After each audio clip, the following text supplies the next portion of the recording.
it's a poisonous substance and we've got to stop using it.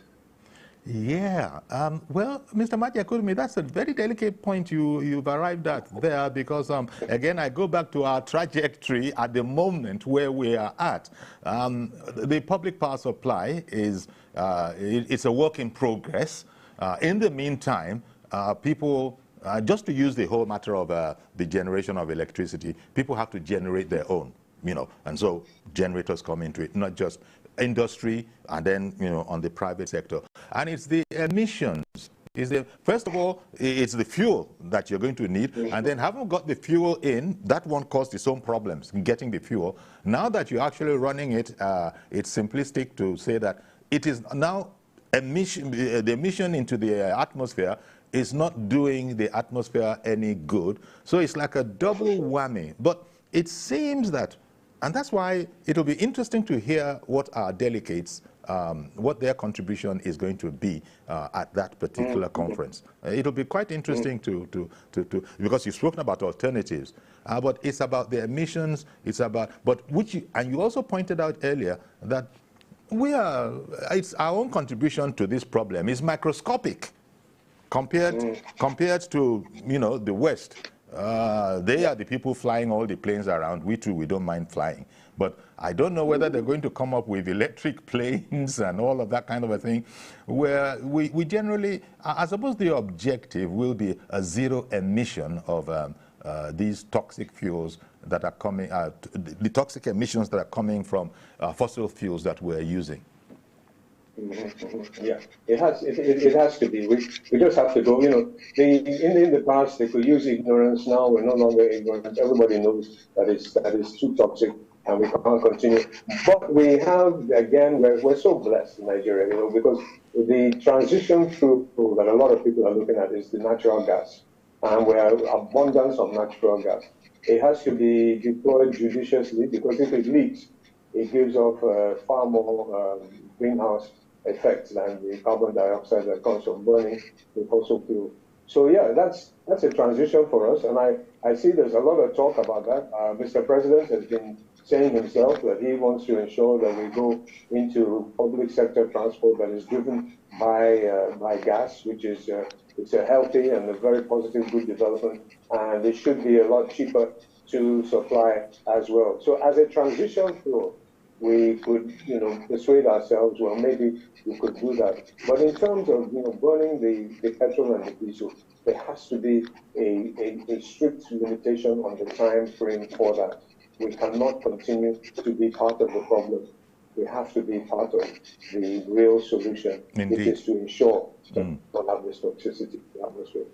Because ultimately, it's all about planet Earth and doing our best to leave it, at least if we can't leave it in a better position than we met it, we should be very conscious of our footprint so as not to leave it in a much more devastated condition than we met it. And I suppose in that regard is why, is what your organization, the Lekki State Urban Forests and Animal Shelter Initiative, because the animal, the fauna, all of that is part of Earth. And it has to be protected, it has to be regenerated. Animals are going extinct. That's just a short throw away from, God forbid, humans too becoming extinct when this planet cannot sustain us anymore.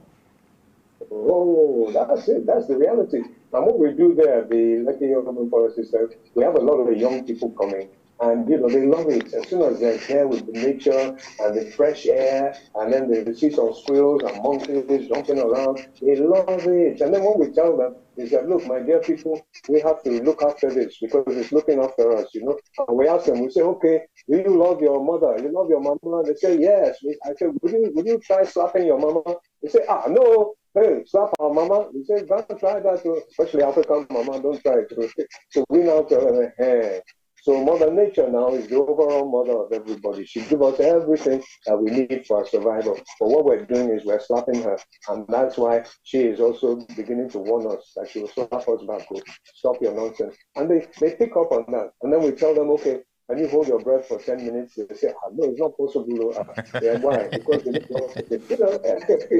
so that's how we relate them to nature, there, to get them to have a more empathetic attitude towards nature, which is definitely our life support system. In fact, the Commissioner for Environment, we told his people the other day that we're going to change the name of your ministry. It's no longer Ministry of Environment. It's the Ministry of Life Support System. They like that one. Because we need, exactly, because after all, we have to exist on planet Earth. Well, Sultan Jabbar, that I spoke about, that's heading up this particular conference, he has urged countries to promise to make deeper cuts to their emissions and work together to triple renewable power and double energy efficiency. So he's calling on research here. If you're going to be doubling energy efficiency, I spoke about the genius that we have, Elon Musk, who is doing weird things, you know, that nobody else has been able to do. Suddenly his cars are now actually outpacing fossil fuel cars. Purely on electric. You probably know about his Tesla company and his Tesla cars, and even though they are nowhere near sort of affordable to everybody, but at least he's pointing the way that there's nothing a fossil car can do with emissions that an electric car cannot do better without emissions. But I suppose for the moment that's going to be limited to, you know, in terms of order. If we're in the third world here, I suppose the first world are the people that are going to be enjoying all of that because it has a whole infrastructure, which we are still worrying about gas infrastructure here to be able to fuel our cars at these gas points that are going to be erected. In other countries, they've gone beyond that. They're actually thinking now of having these points where you can actually charge up your car and then continue for another 300 kilometers, that kind of a thing. So this whole this matter about renewable power and double the energy efficiency, that seems to be calling on research. I don't know if you have any knowledge of what's going on locally, when I say locally, perhaps on the African planet, about research into this. Research into doubling the efficiency, possibly, or at least increasing the efficiency of the electric power that we are using, that we do have. Oh yes, I trust my people. Nigerians, we're so blessed. We're blessed under the ground, under our soil. The blessings are just there. Multiple type of minerals, you name it, it's all there. But also between the ears, there's some kind of, I don't know, innovativeness about Nigeria. Maybe it's the food, maybe it's the tropical climate, I don't know. But we're definitely, can be sure that just give a little bit of encouragement in the education institutions. Let the money flow in there. Some of the research departments, you'll see Nigerian young people coming up with some great and wonderful ideas. And believe you me, the ideas are coming up. And the reality is that very soon, you'll be able to have efficient enough solar panel that will be on the roof of your car and on the bonnet of the car and the boot of the car, and also windows that are transparent but are producing electricity that you hardly need to give the car recharging. That's what's going on. The research is now moving full steam ahead. And innovative ideas are just coming from all over the place very, very soon. And as soon as the demand increases, definitely the prices will drop dramatically. Because even to make those engines, it's actually a bit cheaper than the internal combustion engine, which requires so much type of powerful, strong, resistant metals and so on in there. You know, one of the most expensive parts is the battery system, and that's getting cheaper now because they're using minerals that are more easily available, like the lithium and so on, and also the winding of the coils. So yeah, I believe that if we allow and if we encourage the research, we'll definitely be coming up with some very, very innovative things. And you know, as Mr. President has now been pushing in that direction, it's very encouraging. But you know what was the most encouraging thing? This I brought a little bit, was one of the first people that King Charles paid host to was our president. And that King Charles, he has been environmentalist almost all his life, for decades, and in fact, before, 40, 50 years ago, they used to abuse him. You know, the English can be a bit funny. They say, oh, our king is a bloody tree hugger. He's hugging trees, you know.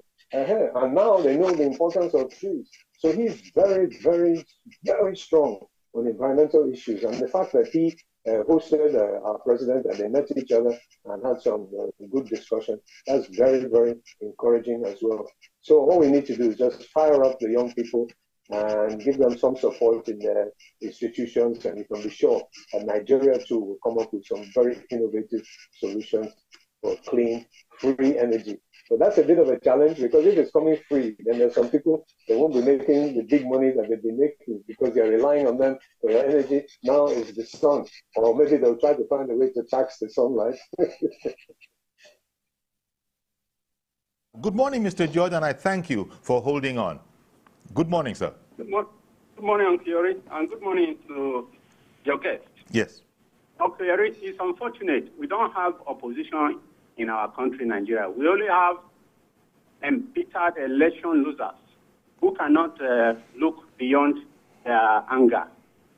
That same conference that is going on, the president on the sidelines signed a contract with the German chancellor that will help us to get more than 20,000 megawatts of electricity in the next 2 years.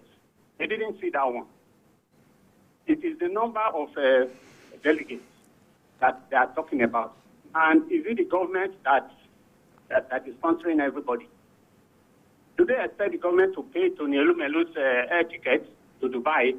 There are so many Nigerians living there, in Dubai there, who are interested in environment that concerns their business. Even Nigerians that are home, and people like Mr. Majekodunmi, for example, activists and people who are concerned about the environment as it affects their business and life. They are in that conference. It's not the government that is paying for everybody. They don't know, they are not even interested in that. They are just looking for what to say that can bring down the government or somebody they do not like. Yeah. Uncle Yori, please don't allow these embittered people to change the narrative of that conference. The goodness in it is that this same conference, the president has been there pushing for the over $100 billion that Western countries have been promising that they have not received to affected countries. In this same conference, they are not seeing all that one. Mr. Majekodunmi will agree with me that this is what it is all about, not about how many people. People have been saying you have 54 ministers, but have they ever imagined the enormity of work that this president has come out to do? Have they studied his agenda? Have they studied what the reforms that he's putting in place? Is he not going to use human beings for it? They should go and look for something else to say. Good morning. Good morning, and thank you very much for calling in, Mr. George. It's an important point that you make, because people just, grabbed onto, and because those ones wanted to be transparent, they have this site where you can see everybody who has registered from wherever, and that's how people were able to link up with Nigeria, the same number as a country like China that has its populations in, is it billions now? But as it has been pointed out there are many people there that could not have been sponsored by government. Just to take it from George there, will Tony Elumelu wait for the government to come and give him an air ticket to be there? Everybody, and there were many, many people in that place. NGOs, the interest groups, all sorts of people, and the point has been made, as Mr. George came and underlined, that Nigeria is not sponsoring that. What was that figure? I think the figure escapes me now, but it was in the region of 1,142 or something like that. And yes, some opposition figures have grabbed hold of that figure. But as we said at the beginning, it has been explained this morning that it's not. Some people even might have registered that would not even be there. Not that I know why that would be the case, but we are told that such indeed is the case. The important thing I think that Mr. George wanted to bring out is that people are just so quick to knock anything that this government does, and they found another opportunity in this matching the number of delegates from China. But we've been speaking about how important it is to Nigeria, and Nigeria is a person of the global community, and there will be attempts to strike some other understandings on the sidelines of this. Although I quickly say that when it was pointed out in relation to the Sultan, heading up, the Sultan who is in charge of their oil company, state oil company, heading this up, and people thought that was a bit strange, that he probably was going to be using that to be doing the very kind of thing Mr. George spoke about. He denied it. He said, on the contrary, that it's important that this is a first in the 3 decades or so that this conference has been in existence. This is the first time that we've had an insider from the quote-unquote culprit to be able to see how we can work at this from within. And I think that's a very important aspect, as you have said, Mr. Majekodunmi. Yeah, absolutely. And what the caller also alluded to, the fact that Mr. President is also trying to ensure that the money, because these people, they've been promising funds for countries like Nigeria for quite some time, adaptation and mitigation type of funds. But the money hasn't really been forthcoming. And it needs to. We need that money. Our coastal erosion, Nigeria has been hit hard with this global warming. It's hit very hard. Our coastal erosion is terrible, all the way past Ondo, all the way down the coast. Terrible, and it's going to get worse. And places like Lagos are extremely vulnerable. It's going to take a lot of money to put the kind of rock groins and all the protective barriers and so on to ensure that we don't get inundated. That's it. Lekki doesn't get washed away. Banana Island will turn to Water Island. God forbid, not to mention desert encroachment and so on. So yeah, it's good that we're pushing to get the funds, and I feel a bit more confident that the funds will come through. There was a lot of question of, okay, if the funds come through, how will they be deployed? Because in the past, we've seen some scenarios which have not been too palatable at all. But now there are some NGOs on the Nigerian Climate Change Committee who will also be able to add some confidence to people who are supposed to give the money. They will be monitoring bodies. And also, I think the conscience of the people who will be making the decisions now, I think their conscience must be getting pricked. Just as we said, even the man who is in charge of the COP, his own conscience, because we all have children, and we're playing with the life support system, this fantastic miracle of creation that God Almighty has bestowed upon us. And it's in the scripture, it's very clear, replenish the earth, we are qualified, we are caretakers.